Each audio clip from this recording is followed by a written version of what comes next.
afternoon, everybody. It's now 2 p.m. and welcome to this meeting of the Development Control and Regulatory Board at County Council. This is a public meeting and is being broadcast via YouTube. Could I remind members to turn their microphones on when speaking and then turn them off when they have finished speaking. We have had a number of apologies from Mr. Lovegrove, Mr. King, Mr. Allen, Mr. Grimley, unfortunately has been had to take an urgent work meeting, and Mrs. Hilary Fryer is substituting. Welcome, Hilary, thank you. Before we get into the main part of this meeting, can I just remind all attendees and members that there is a by-election taking place in Burbage next week.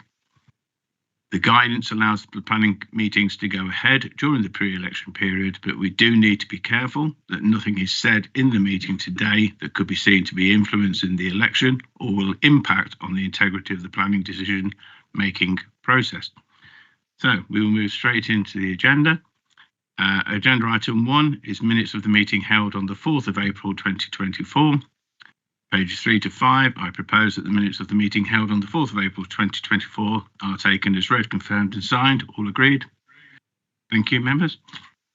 Agenda item 2 is question time. I have not received any questions from the public. Agenda item 3 is questions asked by members under Standing Order 7, open bracket, close bracket 3, and 7, open bracket, close bracket 5. I have not received any questions from members. Agenda item 4 is to advise of any other items which the chairman has decided to take as urgent elsewhere on the agenda. There are no urgent items, but I do thank members for attending this additional meeting of the DCRB.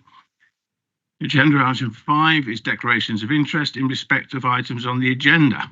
It is noted that all members who are also members of parish, town or district council or liaison committee will have personal interest in those applications which relate to areas covered by those authorities. Are there any other interests to declare, please? No, thank you. Agenda item 6 is presentation of petitions under Standing Order 35. I have not received any petitions. We therefore move on to agenda item 7, the substantive agenda item. Reports of the Chief Executive on planning applications. It is planning application 2023/10236/04. Some suffixes after that. Leicestershire County Council, construction of combined sports hall and teaching block, Hastings High School, St Catherine's Close, Burbage. Atif Ishak will be presenting this, but just ahead of that, for main members, there are 5 speakers that will be due to speak. Joe, just to give advance notice, they will be taken in order. So the first speaker, when called, will be Rodney Bailey. Second speaker, Jane Parry. Third speaker, Ruth Garner. Mr. Bray, we will then invite you to speak remotely. And then the applicant, Ian Sharp, on behalf of the County Council. So, Atif, your presentation, please.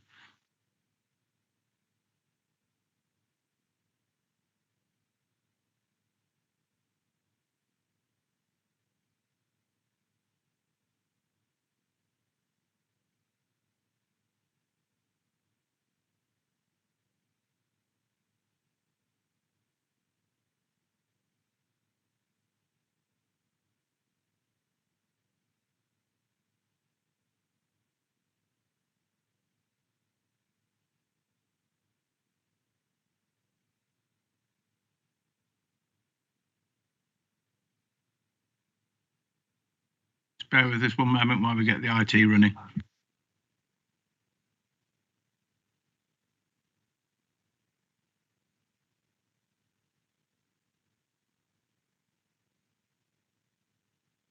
Just click on that slide. Thanks, Jeffrey. The proposal before you is a construction of a combined sports hall and teaching block comprising of 4 numbers Badminton Court Hall and 2-storey element in north and main hall to include changing rooms, equipment store, sports theory room, music drama room, dance studio, associated staff and student facilities. The 2-storey element on the west side of the main hall will include 2 numbers of design and technology classrooms on the ground floor, 2 numbers of science lab classrooms on the first floor and associated preparation rooms and facilities. The roof areas would include plant, equipment, and photovoltaic panels, to the pitch roof element. The proposal also includes construction of new car parking court, 30 additional spaces, and installation of two-tier cycle stand to accommodate 50 additional cycle stands. A single-storey extension to form a new kitchen at the back of existing main school building, a new electrical substation near the schoolhouse and south of main entry gates. The site is obviously Hastings High School, St Catherine's, Close, Burbridge. This context of the site itself, the entrance leads on from St Catherine's Close to the west of the site, southwest of the site.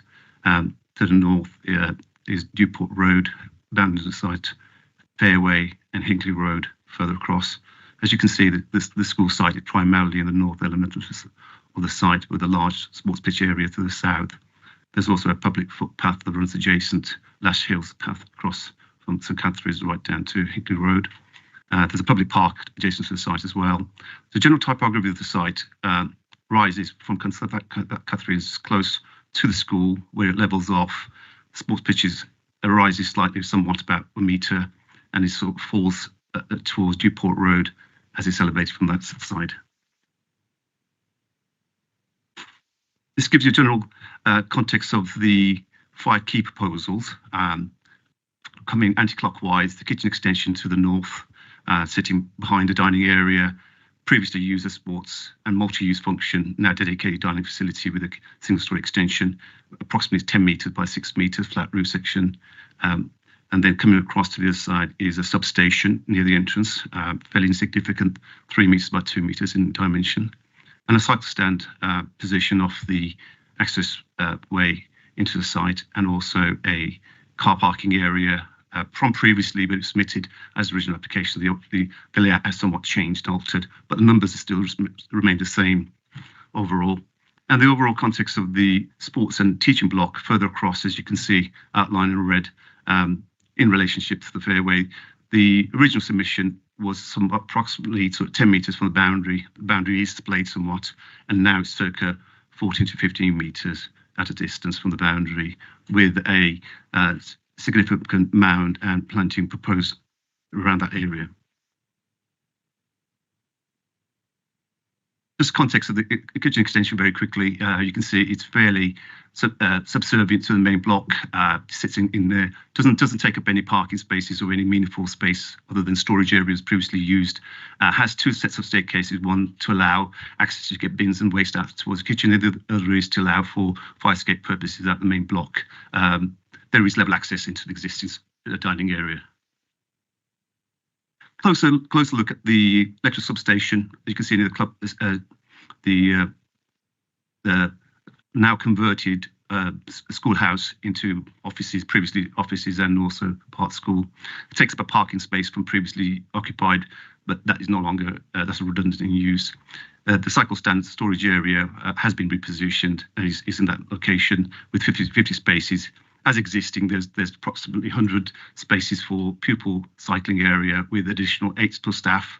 And in terms of parking, there's 60 existing parking spaces, and additional of these will be 30 here, 2 additional disabled bays and electrical charging points. And you can see hashed there on that parking area is a attenuation tank, which I'll just touch upon a bit later on. That allows water to come, surface water runoff, and also drains connection back into St Catherine's Close, so it's not visible, it's below ground surface. Just a context of cycle stands, fairly double stacked in that sort of a covered shelter secured area, and a substation on the side. In terms of the ground floor area, you can see coming from the left, design and technology classrooms, there's 2 there identified with toilet facilities and preparation area there. Further to the north is a changing rooms, quite substantial, and additions to the school facilities there. Close to the entrance to the school, which has got steps leading into it and level access, is a staff room and exams room. And further across, you can see 2 sets of fire escape areas.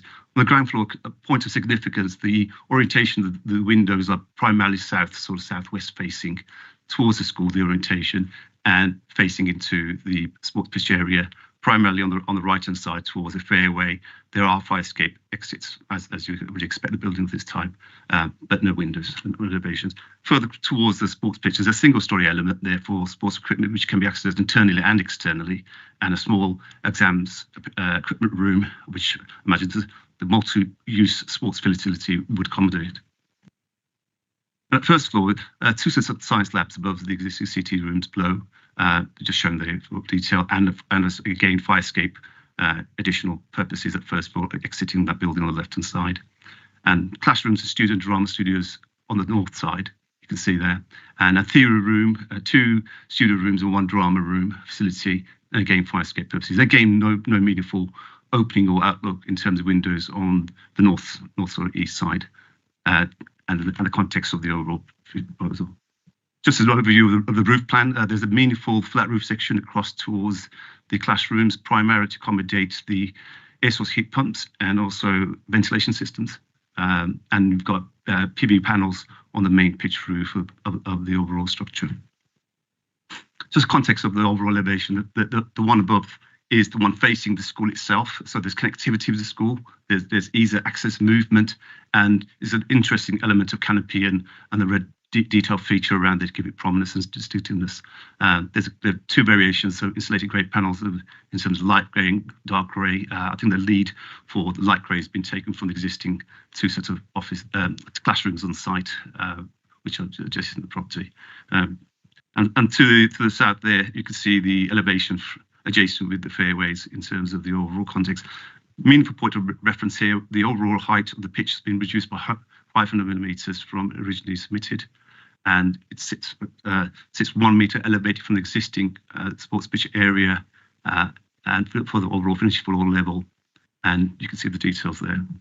I think this gives a context looking back into sports pitches from above, and yeah, the details there. You can see the plant and solar panels detailing there. Again, on the right-hand side, we've got a detail on the next plans coming forward, showing you abundant detailing of planting. Just give you a little bit of illustration of the context on the right-hand side at the top in terms of relationship.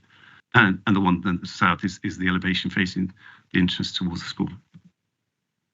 Gives you contextual elevation in terms of relationship to the existing school and the existing surroundings. The one at the top there reads it as you're standing in the sports pitches looking back at the school. You can see the colour's not very clear, but you can see that the overall block height of the mats block, which has been on site for the last 10 years, and then the existing main building. So the overall pitch of the highest point is in line with the overall school, and the eaves are somewhat about 800 millimetres lower than that, and the flat roof section elements sort of a metre below that. The one below, you can see the contextual elevation looking from the fairways boundary across the site, some detailed planting. I think the next slide will give you a better context in terms of the overall planting and the bund. The bund is another sort of 800 millimetres raised above the existing finished floor level of the site. It gives you indicative landscape and propose that there is a condition to firm up the content of the stock in terms of the trees and detailing, which will be native and substantial. General materials and detailing, insulated panels of variations. The kitchen itself will blend in with the existing school with brickwork and detailing around that. Just a context of where the actual single-story element will fit in. Sorry, and that.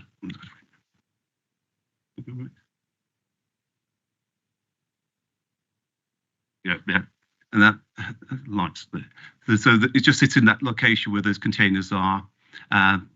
Looking back at the mats block on the right-hand side where the existing informal parking is, looking back towards the parking area where the attenuation area and cycle stand area would be, looking back from a sort of wide perspective of the mats block and the existing building and where the orientation would face towards the existing school.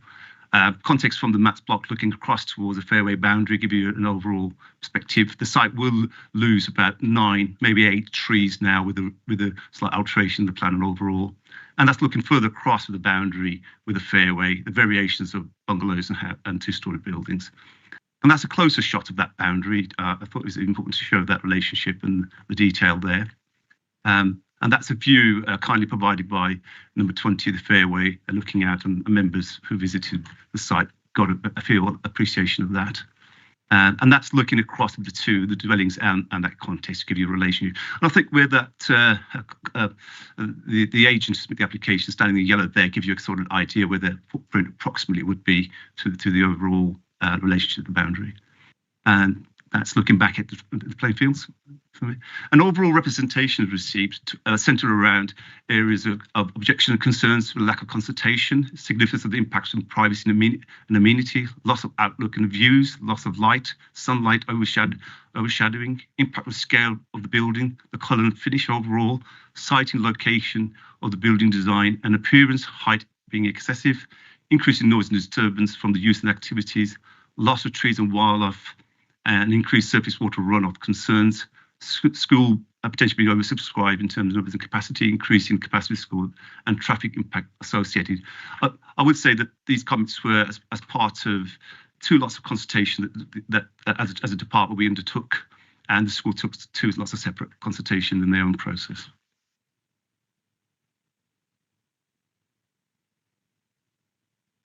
Our statutory consultations, where we've gone out to technical experts to inform on the application. No objections, subject conditions were offered by Hinckley Bosworth Borough Council, Planning and Environment Department, Leicestershire County Council, local lead flood authority as experts in terms of water runoff details, landscaping, ecology, highways authority, externally active travel England were consulted, and Sports England principally as well.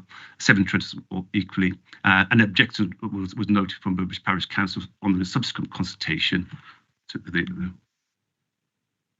So I put forward my recommendation with a number of meaningful conditions as you've got before you for approval. Thank you. Thank you, Atif. Right, please may I invite then Rodney Bailey to speak, please.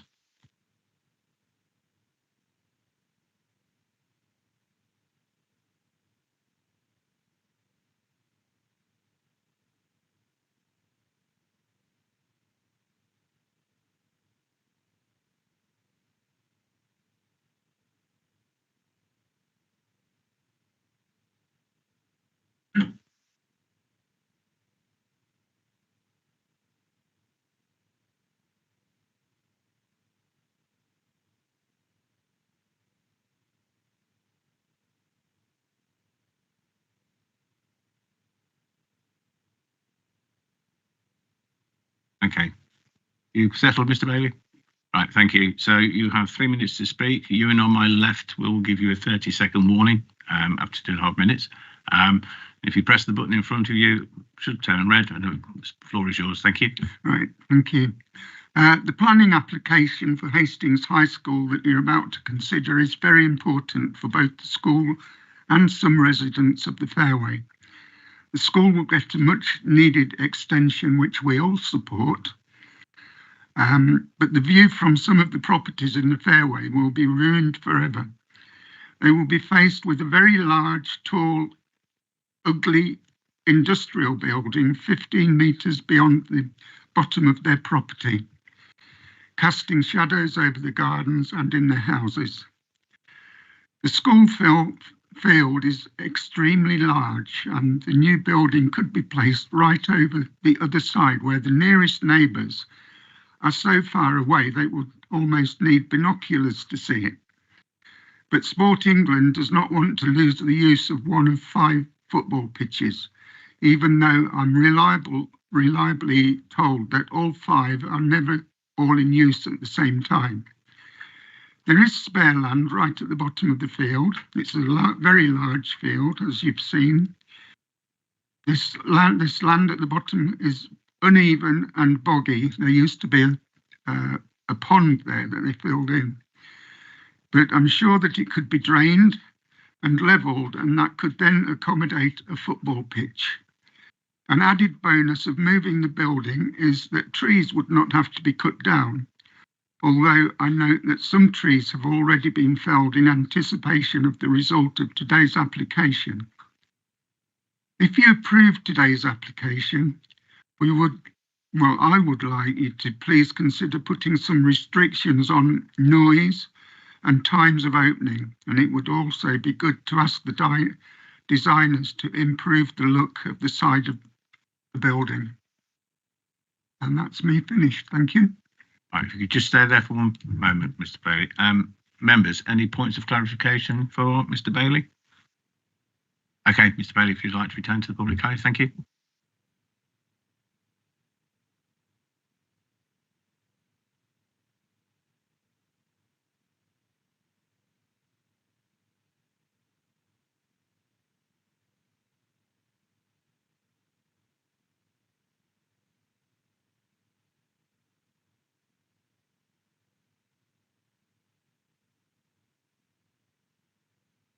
Okay. Jane Perry, would you like to come and take the stand, please? Stand? Terrible. Seat. It's been a long 3 weeks at the moment. So same routine, please. So you're 3 minutes to speak. Ewan will give you a 30-second notice and press the button. Red light will come on. Floor is yours. Thank you. Thank you, Chair. My name is Jane Parry. My husband and I live on the Fairway, and the proposal directly affects us. I'm a chartered local government town planner, and providing policy comments on planning applications is part of my day job. The officer's report refers to national planning policy, but only about school places. It should also say that applications should be determined in accordance with the development plan. We think the proposal conflicts with policy DM10 of the Hinckley and Bosworth Site Allocations and Development Management DPD and policy 16 of the Burbage Neighbourhood Plan in relation to residential amenity. Members who attended the site visit will have a sense of its scale. It's 11 metres tall, which is the same as the tallest part of the existing buildings, but much closer to houses. That's about 2.5 double-decker buses. It's also over 30 metres wide, or 3.5 double-decker buses, extending across 4 properties.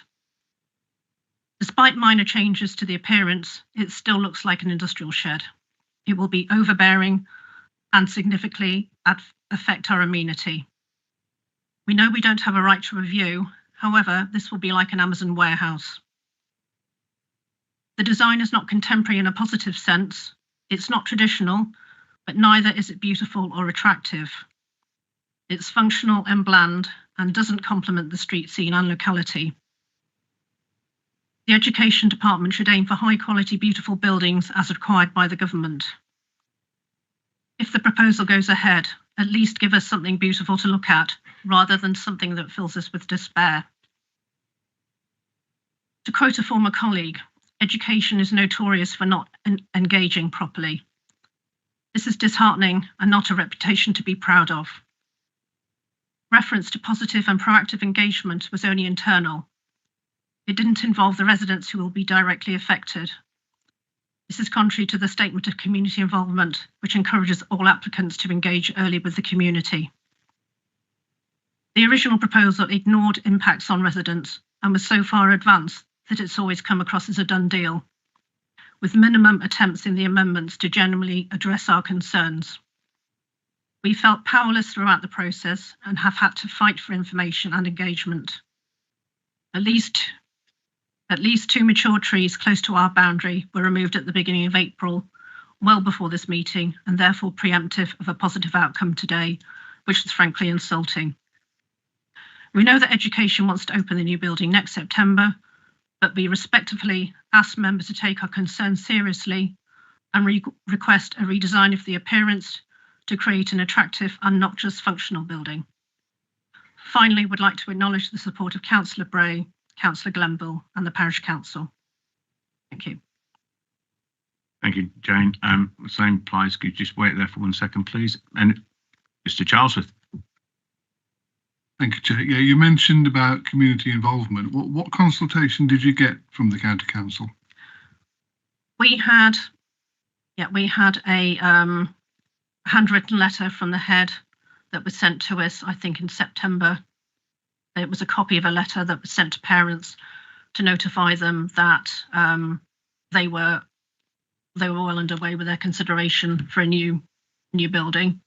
We heard nothing after that until we got notified about the planning application, which we received just before Christmas. So there was no prior engagement with residents. Any other members wish to clarify information? No, thank you, Jane. If you return to your seat, please. and could therefore Ruth Garner please take this, join us.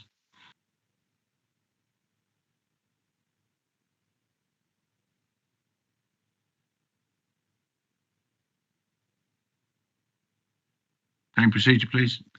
3 minutes, you will give you a 30-second heads up and press the button and red light will come on. Thank you. My name is Ruth and I'm speaking on behalf of myself and my husband. Thank you for the opportunity to talk with yourselves today. We have both lived at the house directly next to where the sports hall is proposed for the last 2.5 years. We are at number 20 and you'll have seen the photograph directly from our garden. We saw this as our forever home. We were both attracted to it because of the open aspect, the garden which was transformed from knee-high overgrowth and not being closed in by other buildings around us. We both enjoy the garden and have our lounge overlooking our garden, enjoying stunning sunsets most evenings and the local wildlife activity, including bats. The development of this new sports hall will greatly impact on us and our neighbours. It's a large building, taller than any existing building around it, and even with the 50-centimetre height reduction and moved slightly further away from our border, will still be very dominant. It's a huge size and mass of building, which, although the colour has been changed slightly, still looks like a large warehouse building in a residential area, which is not in keeping with its surroundings.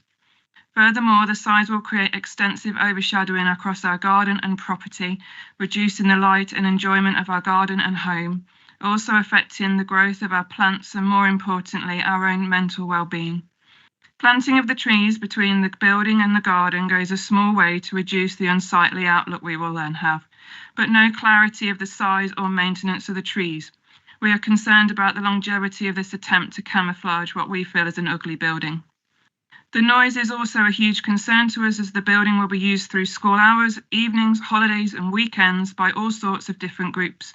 This will directly impact on our bedroom on the back of our property, as well as our enjoyment in our garden while we try to relax.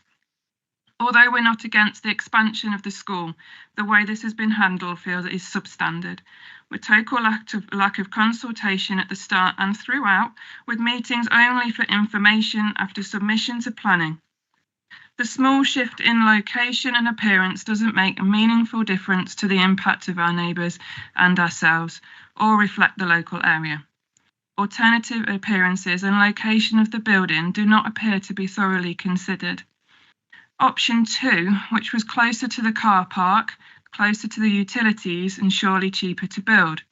The location was also the preferred option of the architect, so why hasn't this been considered further? Sports England's comments do not seem to have considered that the sports pitches are never all in use at the same time, and an alternative layout of the pitches, which appears very doable, does not appear to have been fully explored. We request that option 2 location, closer to the existing car park, is considered fully.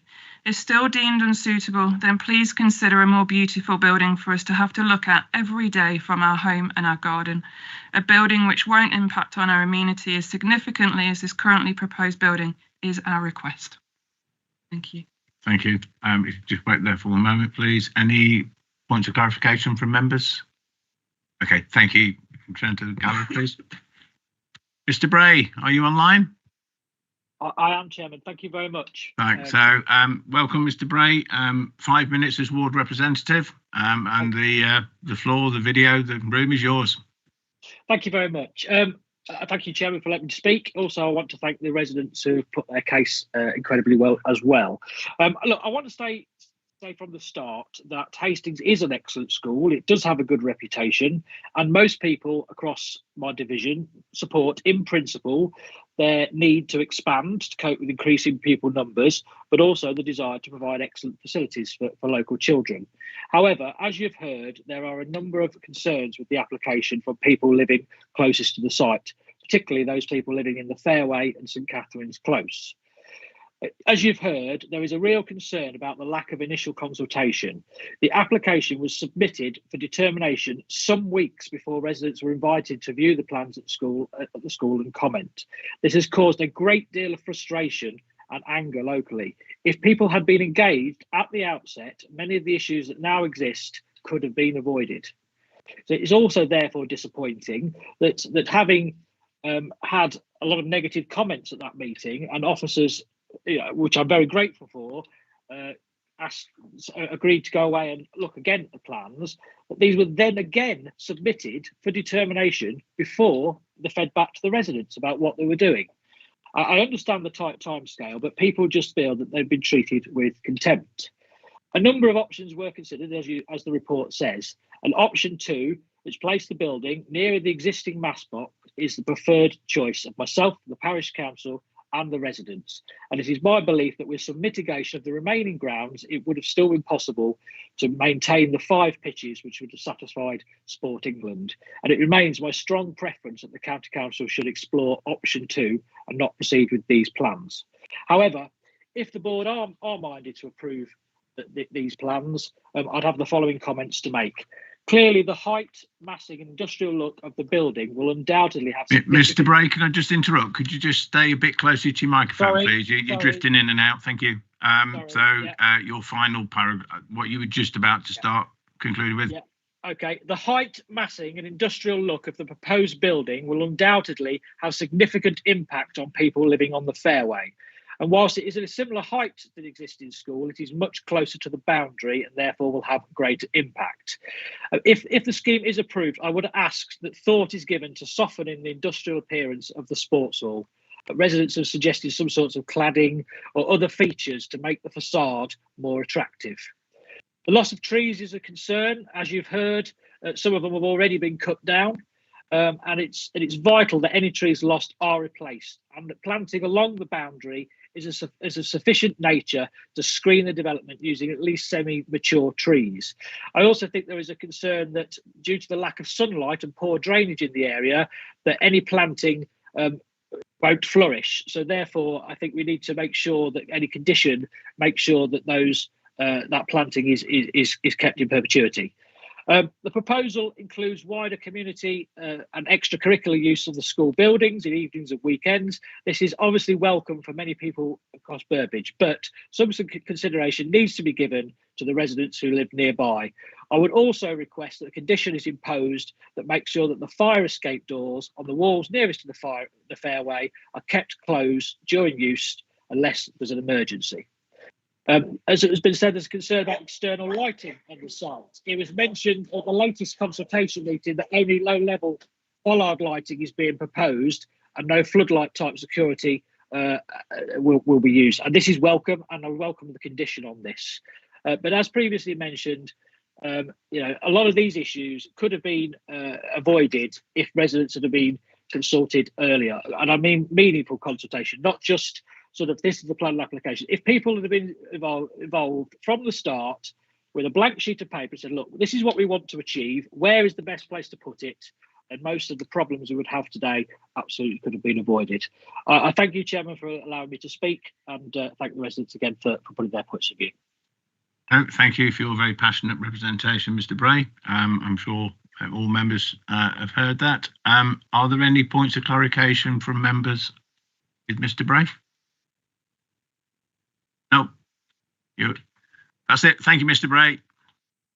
Right, final speaker then is Mr. Sharp, the applicant themselves. Thank you, Mr. Sharp. You know the routine. 5 minutes, 30-second warning from Ewan.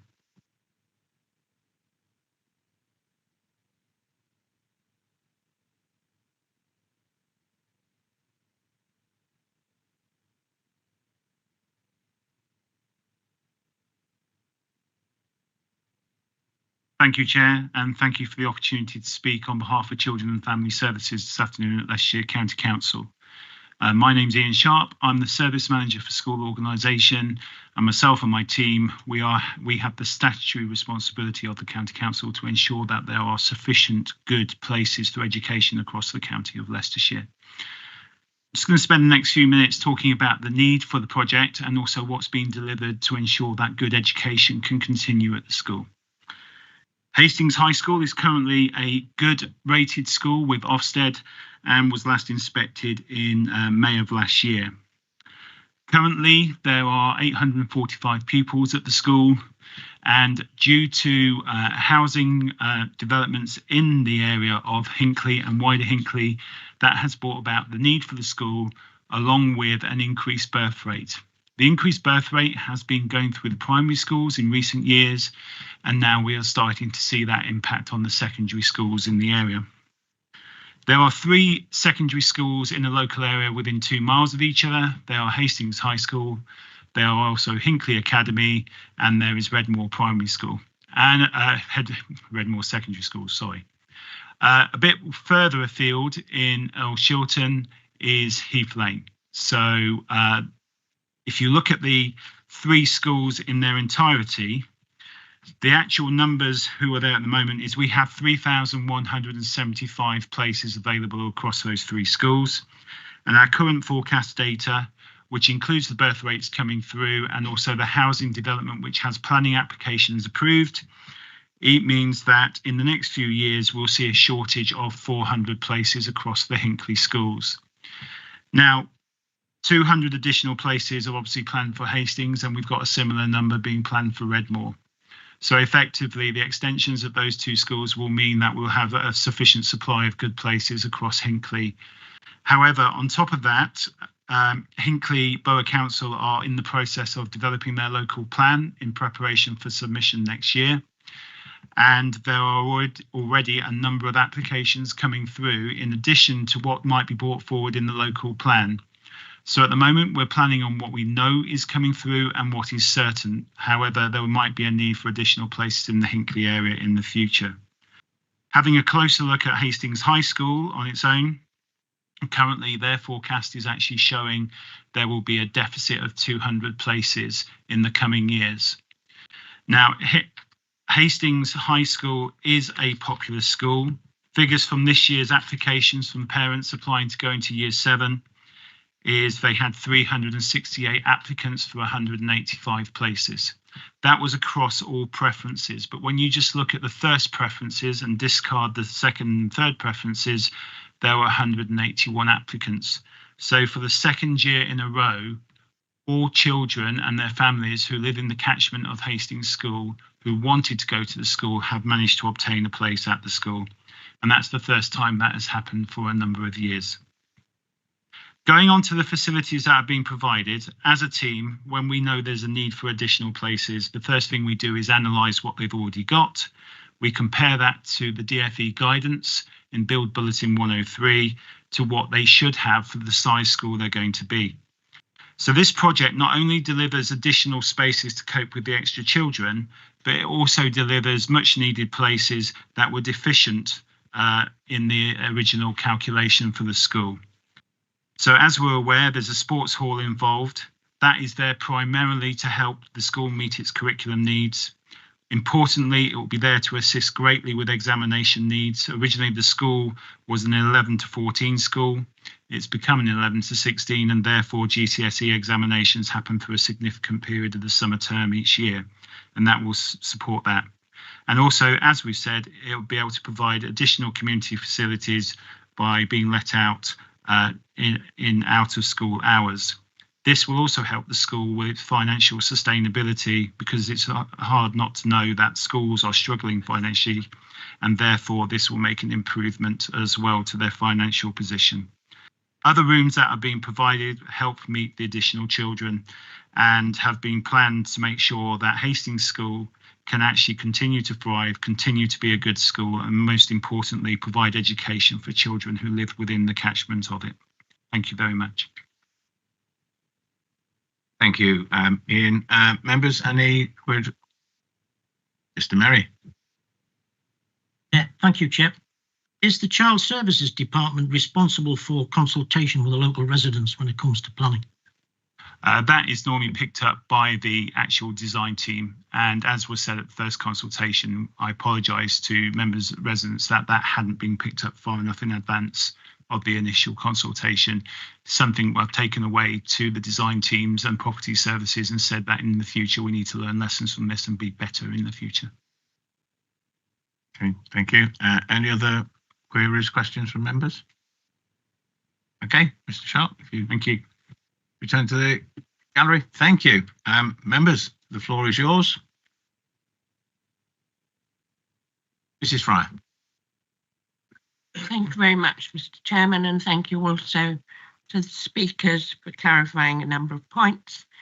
I was on the site visit, and I think, like a lot of schools I've seen in Leicestershire, from that generation that were originally 11 to 14, have become 11 to 16, up to at least GCSE level. And this has meant at times ad hoc extra buildings being built on the original site to cover the increased number of pupils. Also, from my own ward, we have a similar school, or my own division, we have a similar school, 2 schools that have happened this way. And of course, it has meant that there are better facilities for local children that are not having to travel at 14 to another school to get up to the O-level standards. I do have a number of things that it's very difficult, but I'm sure with thought and things to soften a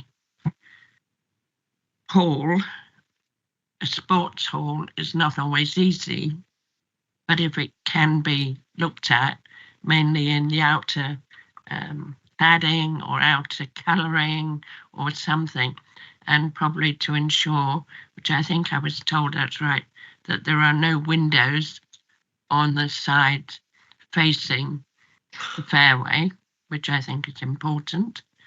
The other thing I would like to be reinforced, and it was mentioned by one of the speakers, that the trees that are planted should be at least semi-mature.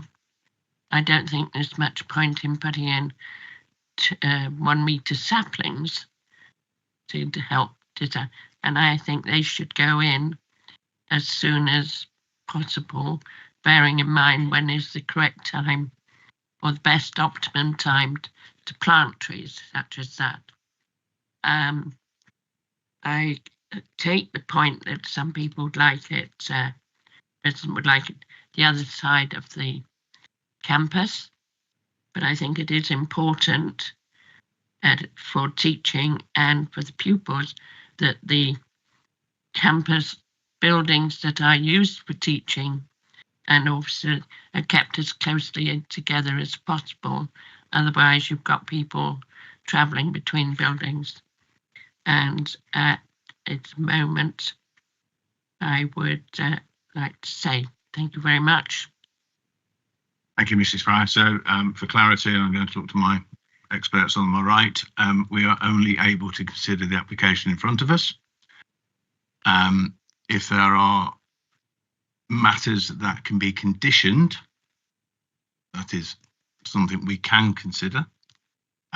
We can possibly make written representations out to the designers to say we would like you to consider these matters, but we can only consider the application as it sits before us. So thank you, Mrs. Fry. Any, Mr.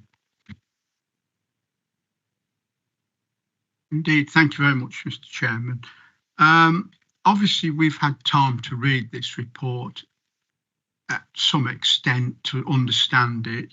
Then we've had a visit to even endorse further our understanding of the whole project. I understand from the Fairways point of view, any of those houses affected, it wouldn't be pleasant. You wouldn't volunteer for anything like that. But life isn't just like that. It's not simple. It's planning. It's fairly urgent. Things have to happen. Some of the schools I've visited have very high, heavy chain fencing around them and all sorts, and that's child protection. So where I walked around and can see virtually we could step into a garden or out and look on to the field. You know, I'm not an expert in all that, but I'm just saying my observation, Mr. Chairman. Also, the thought of moving the main structure, bearing in mind that all of the utility services are located in that area and access to them. But if it was any length, because I've heard people talk about further the other end of the field and whatever, and it is a large piece of land. Could you imagine in winter time, heavy rain, and children have all got to dash 100, 200 yards to another building, etc.? I can't see the practicality. I don't think I understand the dislike, but I also understand the need for this is to keep it close so there is actual linkage between buildings and minimum travel of exposure outside, because really they're there to get from one to the other and get on with the job they've got to do. So it has been difficult, but clearly in my mind, Mr. Chairman, having looked at it and heard again this afternoon, there's nothing I've heard that sort of thought, oh, blimey, that's really changing my thought process. It hasn't. So I would like to move the officer's recommendation, Mr. Chairman, and thank you. Thank you, Mr. Harrison. Mr. Merry. Thank you, Chair. I've been involved with planning for nearly 12 years now at a district level and obviously at county council. And it's the first application I've come to where all four speakers complained about lack of consultation, no consultation. And obviously I asked the child services manager, he apologised and all the rest of it. And I think this committee should write to the departments responsible to make sure there is a written process in place, robust process, to make sure that sufficient timely consultation is taken when we come to do applications of this sort. There's no excuse for what's happened here, I think. My second point is the tree removal and obviously further trees being planted, being mentioned. I definitely think it should be conditioned that they're matured trees, but I couldn't see in the report about the biodiversity net gain. I couldn't find it in the report. And we have to have biodiversity net gain. So if somebody could, again, email me and point me in the right direction. Don't send me to the planning portal because I can't get on it. Okay, but I've got one more point, Chair. The people have mentioned the word beautiful, make the block look beautiful. It's very difficult because beautiful is in the eye of the beholder and everybody's idea of beautiful is different. But I do think, and the Chair's just mentioned it previously, we've got to discuss what's in front of us now, but I do think we need to make written representation to the design team to see if there's anything they can do to make it, I don't like to use the word beautiful, just make it look nicer, okay, for the people that are possibly going to be affected by this development if it gets the go-ahead. And that's all I've got to say, Chair. Thank you. Thank you, Mr. Merry. I totally agree with you on picking up those 2 points. I think as a committee, we're here to assess any application on all its merits. And if we have concerns, I think we should raise them. But Julie's going to comment on the BNG. The requirement for a 10% BNG only came in on 12th of February, and it doesn't relate to applications submitted before that date. There is a section in the report, which I refer to at EIF, which does say how this site's going to achieve its BNG.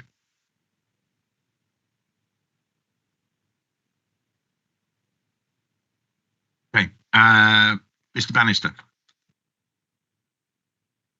Thank you, Chairman. And thank you, Mr. Sharp and all the speakers in relation to this application. I listened very carefully. I've also, as you would expect, read fully the report and to go on to the site visit. I completely accept the need for the construction of the sports hall and the additional classrooms and the additional extension to the kitchen and the cycle spaces and so forth. Completely accept that. I still, Mr. Chairman, remain to be persuaded that this is the best site for the development, bearing in mind what I observed on the site visit, particularly as I was in the garden at number 20, the fairway, trying to visualize the mass of the 11-metre high, 30-metre wide building just some 15 metres away from the boundary, and considering whether or not there may well be other better sites on the campus to have the building. And the report refers to option 2, and not option 2 seems to be a better placed site because it is nearer the school entrance. It will assist with the pupils coming and going. The only issue on site option 2 appears to be a comment in the report about that it would not potentially be supported by Sports England, as this would fail to meet the exceptions test. That's not fully explored, and I do wonder about the phrasing of would not potentially be supported. So it's not definitive, it's only something that might potentially happen in the future, which begs the question about what discourse there has been with Sports England, what more could be done to mitigate their concerns. And there's been reference about a loss of a playing pitch and even possibly even replace it. So I don't know what could be done with Sports England to help them get away from their concerns. But bearing in mind that this application, which we have to determine today based on what is before us today, the industrial look of the design, the overbearing nature of it so close to the residents along the fairway, and I accept the noise issues beyond school hours may well have a great impact on the amenity of the neighbours along the fairway. I'm not persuaded that this is the application to approve. I would prefer to see more work done for a better siting within the campus that wouldn't have such an overbearing effect on the residents. Thank you, Chairman. So are you putting a counter proposal forward, Mr. Bannister? No, I don't think I am. I'm probably just, I'll listen to the remainder of the debate and consider my position. Thank you, Mr. Bannister. Mr. Charlesworth. Thank you, Chair. Just to reiterate the many points people have made about community engagement, and I support Mr. Merry's proposal that we write to the relevant department and make it quite clear that community engagement starts at the beginning of these things. You bring people with you. You don't bring them on board. You take them with you. I don't think anybody disputes the principle of this development, but it's the design and mass that is a major concern for me, as well as the people who have to live around it. Somebody described it as an Amazon warehouse, and I couldn't disagree. You could go down Scudamore Industrial Estate and you wouldn't, you know, it doesn't look like a school. It doesn't have the appearance of a school. Further up on the Ring Road, I can't remember the name of the school. It was rebuilt 3 or so years ago. That looks a good design. I pass it every time I come here. It looks like a school. It fits in with the community around it.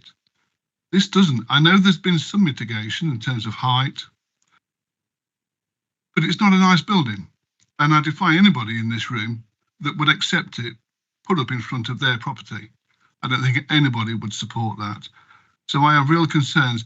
So unless the officers or design team can go away and bring something back, I mean, I'd like to move option 2, but I know we have to decide what's in front of us now, so I can't push option 2. But I do think some major work needs to be done on the design of this building to make it at least palatable. We don't want beautiful. We just want something that's better than this. And I think after all these years of design and building schools, we were better than that. Thank you, Mr. Charlesworth. Are there any other members wishing to speak? Okay, so thank you, members. I think collectively, along with Mr. Bray, you have all eminently expressed the concerns that residents are raising. What I'd like to do before we move to a vote is actually invite the planning officers to respond to some of the key themes and the key points that have been raised. So, point one, you got a pen, Oliver? Why not option 2? I know it's in the report, but could we have a bit of embellishment as to why not option 2? And certainly that was Mr. Bray's preferred. Trees, I know, I believe the condition is already there, but they will be semi-mature. So I guess perhaps what kind of height does that mean would be helpful, just so members can understand, and indeed members of the public.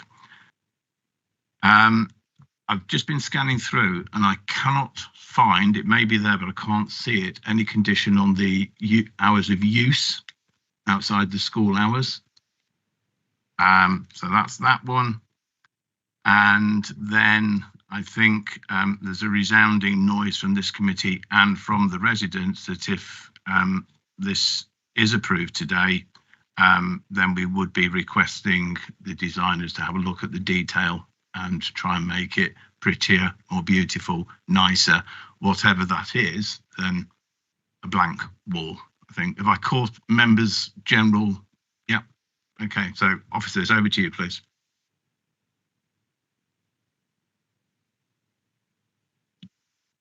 Chairperson, option 1 was to the north of the site where the existing all surface pitches are near the Dewport. Option 2 was the location proposed where it would be where the schoolhouse is. Option 3 was, just to give you a summary, 2 sets of blocks, one in the location where we are now, a substantially smaller 2-storey element sports building, and a classrooms to the other side where the parking space proposed, and 4th would have been where we are currently. In terms of the exercise that the agents and the school looked at, yes, they hadn't gone back to Sports England to look at all options because that wasn't put forward towards them at the time, and that's rightly said by members. In terms of the cost implications of putting it into a uniform one location was primarily the driving force. And I think from an urban design point of view, as a planning officer, I think the relationship and branching off with the organic growth of the existing school block and the connectivity mentioned and the linkages into the school, I think a standalone building further away from the school would be less in keeping with the overall pattern of the site. And equally, it would take away valuable parking spaces which couldn't be accommodated and circulation to the cycle area. Shall I continue? Yes.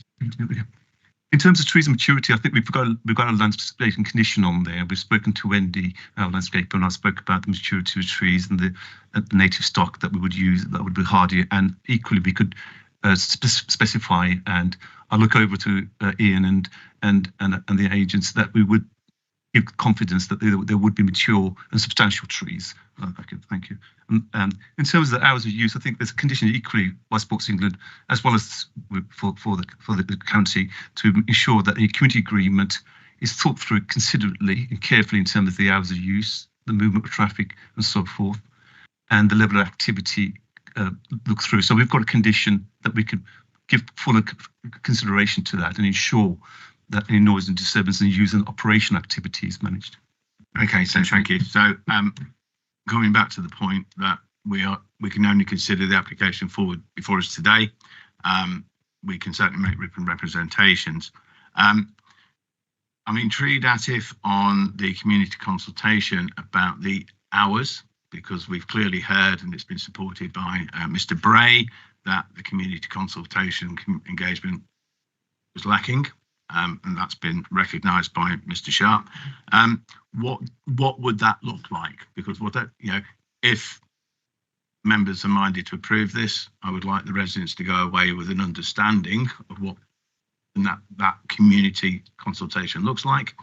If members are minded to refuse the application, then that's another story. But what would that community engagement look like as far as hours of use, please? I think in terms of the school's intentions haven't been put forward other than the Monday to Friday uses in out hours uses potentially. I think that there isn't a current community agreement to the existing facility. I think that's something that's on the table. That's something that we can look at, and we can insist that the schools do consult on that, either through a local meeting, an arrangement. I can see the nods going on over there. That's something that can be accommodated to give assurances and be sensitive around those considerations. And would that consultation come from us as the county authority or from the school itself? I think my rightful member here mentioned about the procedure, and I think this is goodwill on the part of the school to demonstrate how that could be exercised, and as part of that condition, carried through on this in this instance in the community agreement. If you'd like to say. Ian, did you want to add something, please?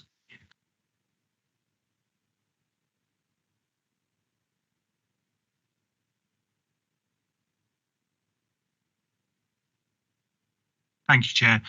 Just to say that community user agreements have become, over the years that I've been involved with school buildings, a more common practice because it actually gives that certainty for not just the school but the immediate community about how those buildings are going to be used, when and how. So what normally happens in these cases is that they're led by the school and they normally have to be in place well in advance of occupation of the building from the school.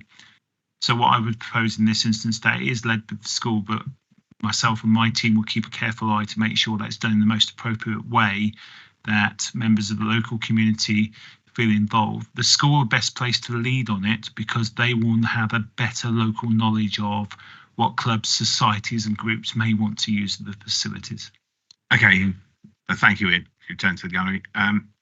So my question for the officers is that something we can condition, that we absolutely make sure that that happens? Thank you, Chair. What I would just add is the community use agreement is a requirement of a condition.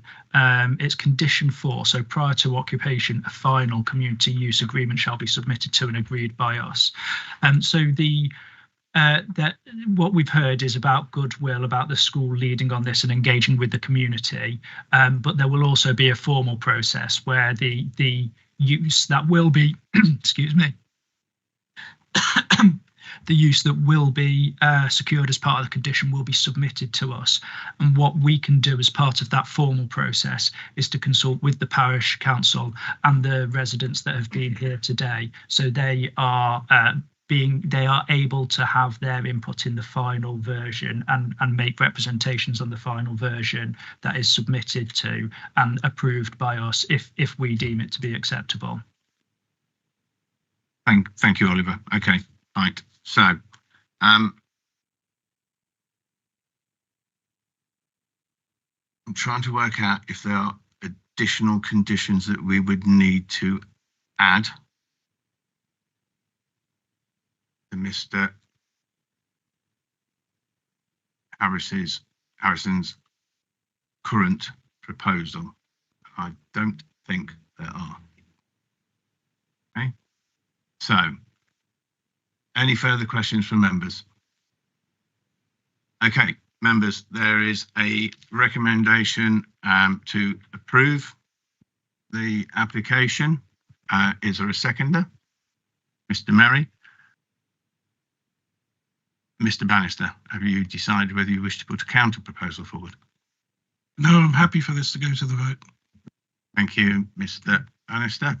Right, we have a proposer and a seconder. All those in favour?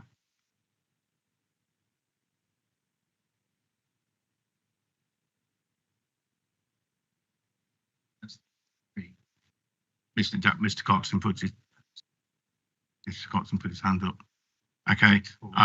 Reluctantly, I will have to agree that with the proposal, simply because I cannot think of any planning reasons not to support it, and that's the key for me, unfortunately. Do I agree with residents and Mr. Bray that it's not the prettiest building, and Mr. Charlesworth, and absolutely, and I think we do need, as a planning committee, to make the strongest representations that we can. You know, we have residents, we have members, we have the ward member who are all very uncomfortable with the design of that facing wall. So I do think we need to make very considerable written representation that we would like to see that altered. Can't force it, I don't believe, but we can certainly make the representation. Yeah, okay. Chair, point of order. Regardless. Can you finish the vote, please? Oh, sorry, I beg your pardon. I was going down the. I can't think of any reason, so I am in favour. All those against this proposal.